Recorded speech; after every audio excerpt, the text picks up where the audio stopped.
I'd like to preach a word today. Jesus, our high priest. Not just our high priest, but our great high priest. Hebrews chapter 5, verse 6 declares, "Thou art a high priest forever after the order of Melchizedek." I want you to stay with me. Turn to the neighbor and say, "Stay with him." I'm trying to establish context. You might tend to want to fall asleep, but if you see your neighbor fall asleep, just nudge them and say, "Wake up. He's not done yet." All right? The central section of Hebrews is dominated by the theme, Jesus as our high priest. Taking Psalm 110 as his guide, the author of Hebrews argues that the Messiah was destined to be a priest according to the order of Melchizedek, and that his priesthood is superior to the Levitical priesthood that supervised the religious life of Israel. In other words, the priests represent the people to God. So the people could not stand before God, so the priest would be the one that was chosen to represent the people before God. Stay with me. The old system was only a reminder. Somebody said only a reminder. According to Hebrews, old priesthood under the old covenant was not genuinely could not genuinely take away sin, but could only remind the people of their sin by the endless sacrifice offered by the imperfect moral priest. He was just like me and you. And if he enters, well, let's go further. Jesus' priesthood. Jesus' priesthood offers one definitive sacrifice for all times and offers us a mediator who always lived to intercede for us. So Jesus stands in the gap for us.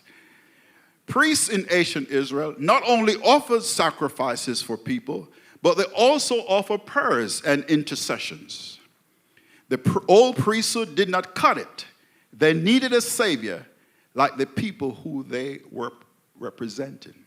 In other words, when the priest enters the tabernacle, especially in the holies of holies, he had to enter with special garments. He had bells around his waist, and he had a chain tied to his ankle. So, when the bells stopped ringing, they would know something happened. And it wasn't that he fainted, it was that he was dead. And that they, the people, could not enter the holies of holies.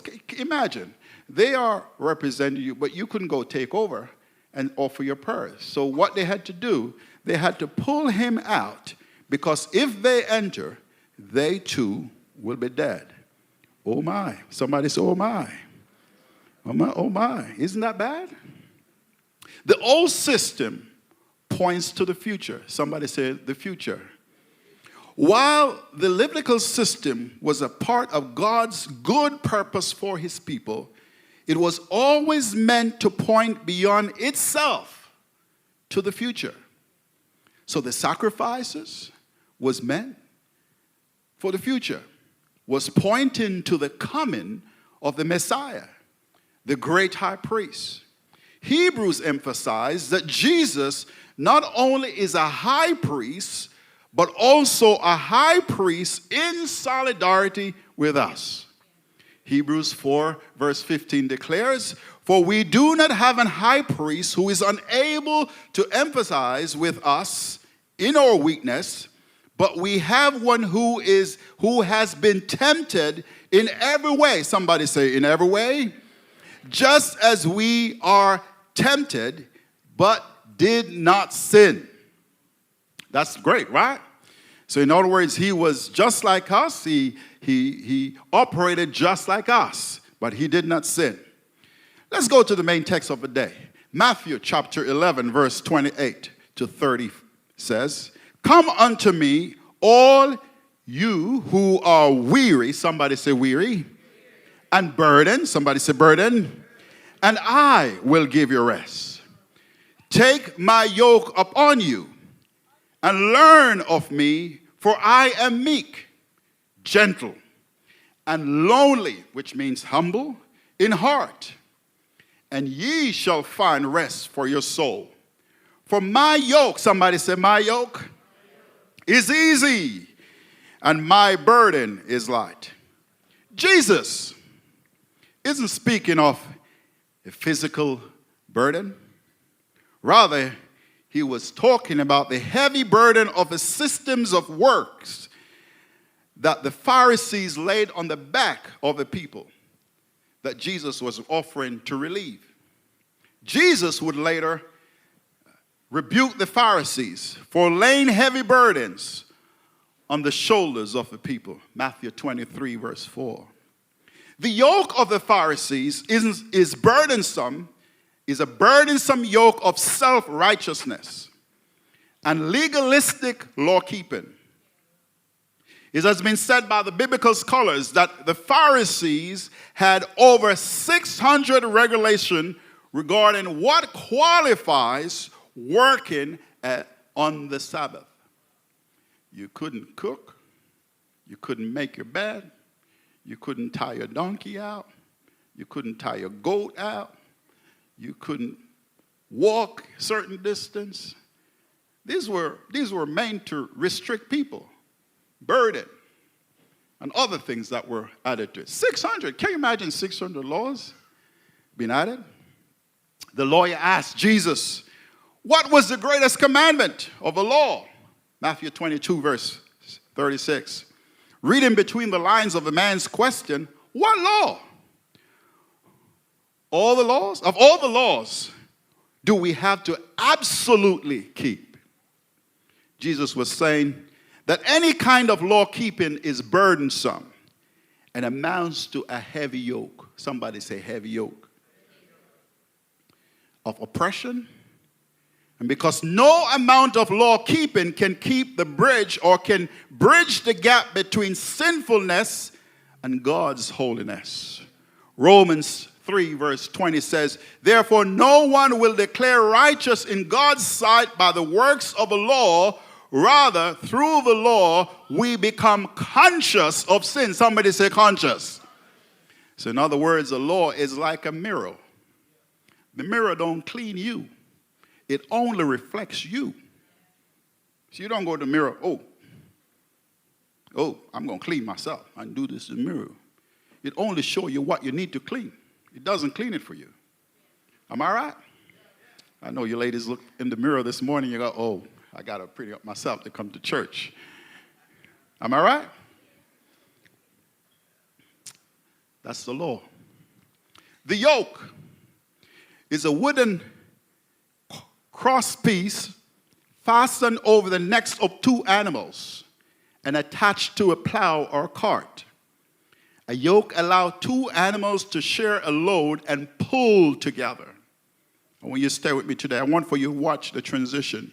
Yokes were used in Bible times, primarily bulls and oxen, to pull fields and wagons.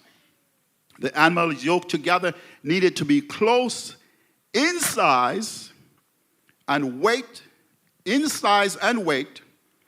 for the cart to pull or to plow evenly. I want you to watch this. See, you didn't have a big bull and a small bull. They had to be equal in size.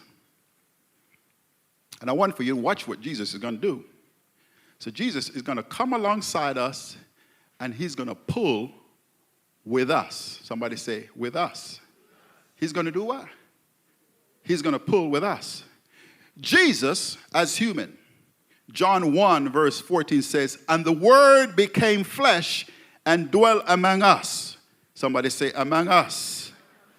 Isaiah chapter 53 verse 9 says, "He was despised and rejected of men, a man of sorrow, acquainted with grief, and we hid as it was our faces from him. He was despised and rejected, and we esteemed him not.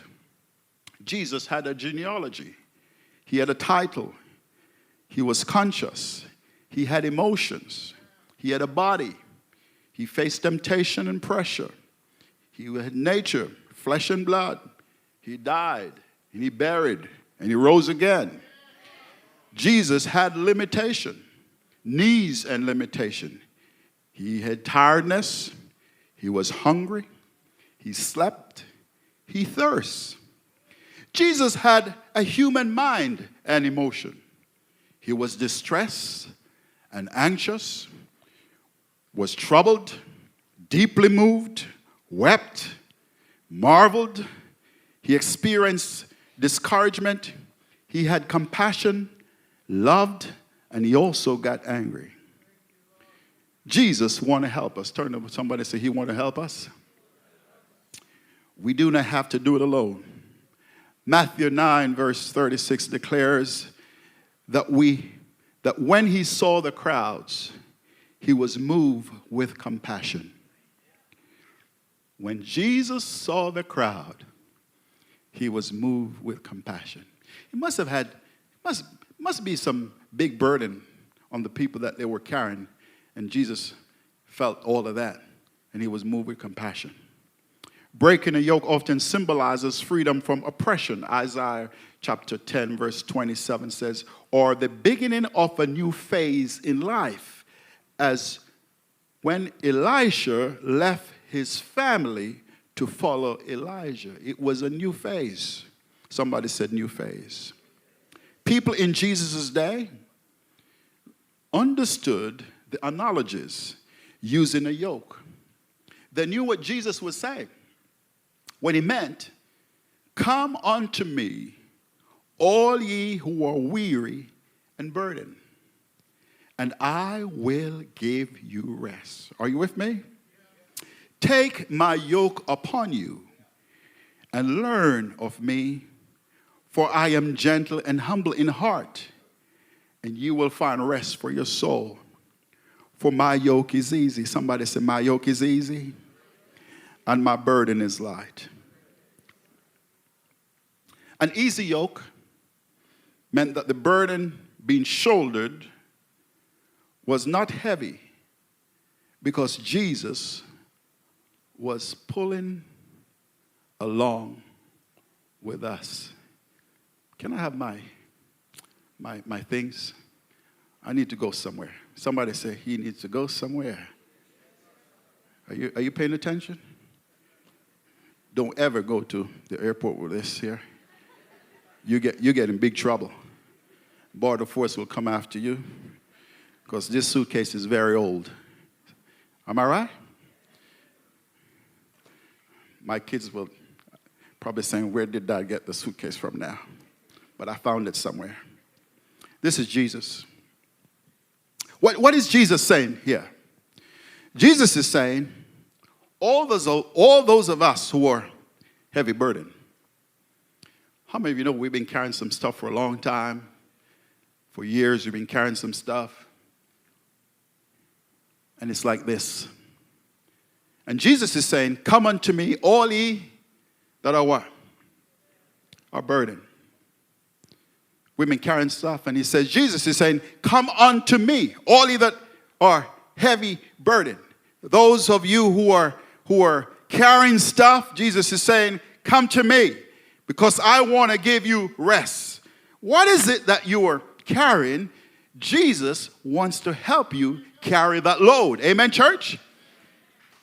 So you say, Pastor, what are you saying? I said, Jesus want to help us, and Jesus want to help us with this load. He want for us to unload this and to give him our heavy burden, and he want to exchange for us. And you say, this is some hurt that you've been carrying for a long time. Jesus want to help you with this load because he want to give you something better. He want to give you something better. Jesus is not asking you to open what's inside. Jesus is saying, come as you are. Don't change anything. Don't change you. Come because I want to give you something better.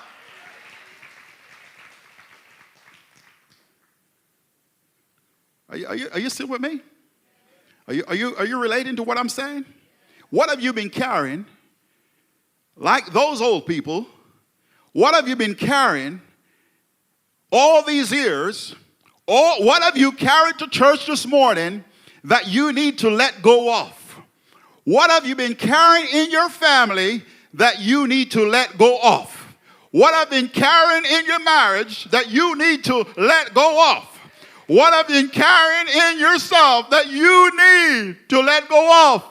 That make you cannot even rest, that is restless, that makes you tired. What is it that you've been carrying? And Jesus is saying, come unto me, all ye that labor, and I will give you rest. I want to give you something better. I want to make your load higher. And he says, take my yoke. Somebody said, my yoke. Because my yoke, this is a yoke, my yoke is easy, and my burden is light. Notice what happened now is that this yoke, you're not carrying it by yourself. Jesus is carrying it with you. Even though he says, take up your cross and follow me, Jesus is with you. He's with you on the way. He's with you every way, and he's carrying the load with you. Let me pull this on.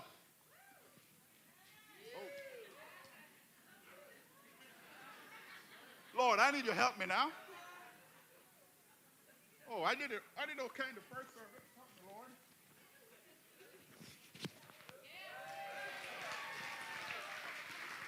And Jesus is saying, it's easy. Notice how freely I am.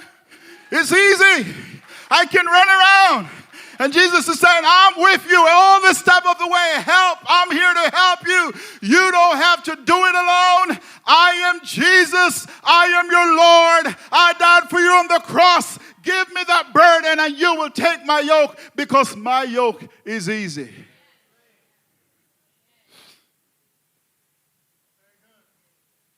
Let me go back to this God, because we need to spend some time here, right? Don't you think we need to do it? This might be your business. You're carrying the weight of your business. It's so heavy. Jesus is saying, give it to me. As I said before, this might be your marriage. Jesus is saying, give it to me. This might be some long, old-time hurt that's plaguing you for years. And every time you decide to get a breakthrough, you remember you're carrying a weight, and you can't get over it. And don't care how you try, you can't get over it. Jesus is saying, give it to me. I want to give you something lighter. Somebody say lighter. I want to give you something lighter to carry, because I'm going to carry it with you. Oh, maybe it's some addiction. And listen, Jesus is not asking you to spell it out. Up to now, I haven't opened this suitcase, because God doesn't want for you to open anything. He just wants you as you are. As you are. Jesus wants you to come as you are, because he knows everything, and he knows when you give it to him, he can take care of it.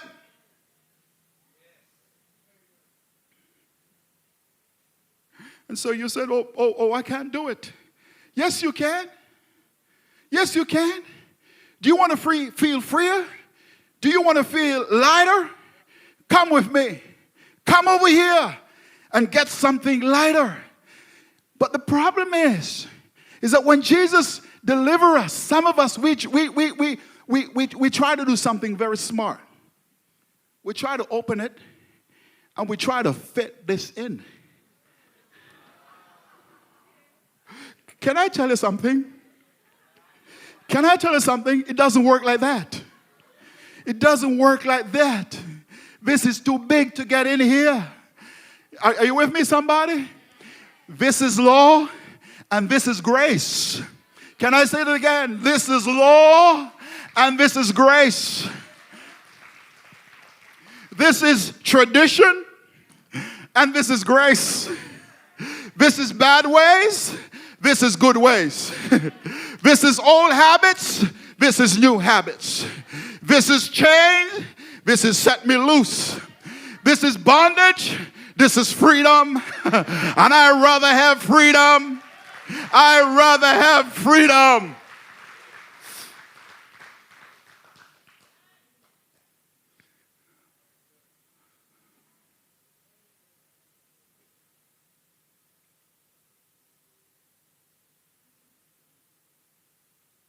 Oh, are you ready? Are you ready to give him? Are you ready to take on this? Are you ready to relieve yourself of what you've been carrying? Because God knows it's too hard. You walk in church this morning with that load and you're saying, I come one more time, Lord, to you, and I just want to give it to you. But each time I walk in and walk out, I go out the same way. But I want to make a difference today. I want to walk home as a new man. I want to walk home as a new husband. I want to walk home as a new wife. I want to get into my house and I want to see the glory of God on my house. I want to see him. I want to see him. I want to feel his presence. It's a long time coming. Now is the day of deliverance. Somebody say, deliver me.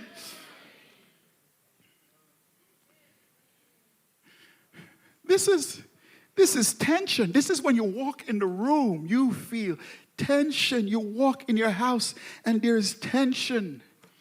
This is release.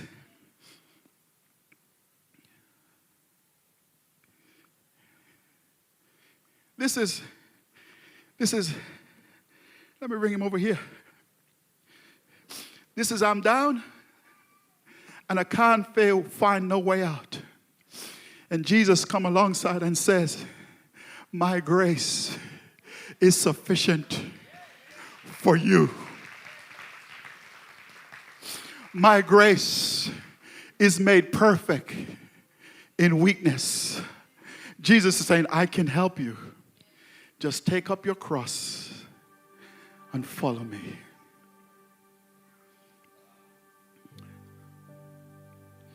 We used to sing an old song. I came to Jesus as I was. Anybody remember that one? I was weary. I was worn. And I was sad. But I found in him a resting place. And he has made me glad. That's Jesus. Somebody give me a hand clap.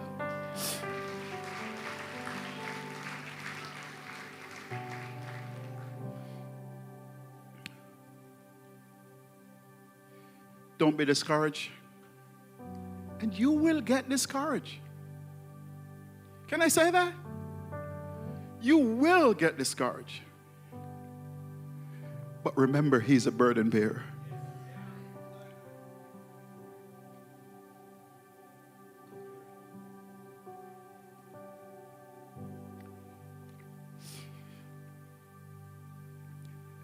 Last point. Oftentimes we use our humanity to measure how we should live. So he fails, so I will fail. Our humanity is not the standard by which we are to measure his. His humanity, Jesus' humanity, is the standard by which we are to be measured. I can't live like you. I've got to live like Jesus. My victory is in Jesus. My hope is in Jesus. My life is in Jesus. Jesus is my deliverer. He's my hope. He's my joy. He's my peace. He's my satisfaction. He's my rock. He's my fortress. He's my strong tower. He's my hiding place. When I'm in trouble, I know who to run to. I run to Jesus because he is my hiding place. He is my peace. He is my Savior. That's Jesus. My question, who do you run to today?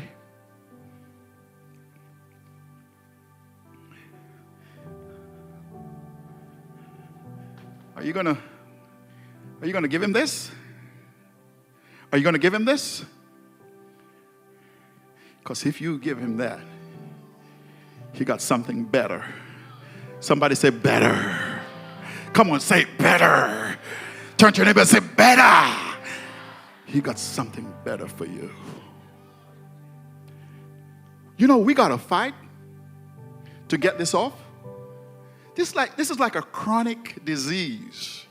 He like follow you around. But this is loosening up. You're free to walk. You're free to kick. You're free to dance. But my challenge to you again, are you going to let go? Or are you going to get the lighter goods? And I'd rather live on the lighter side.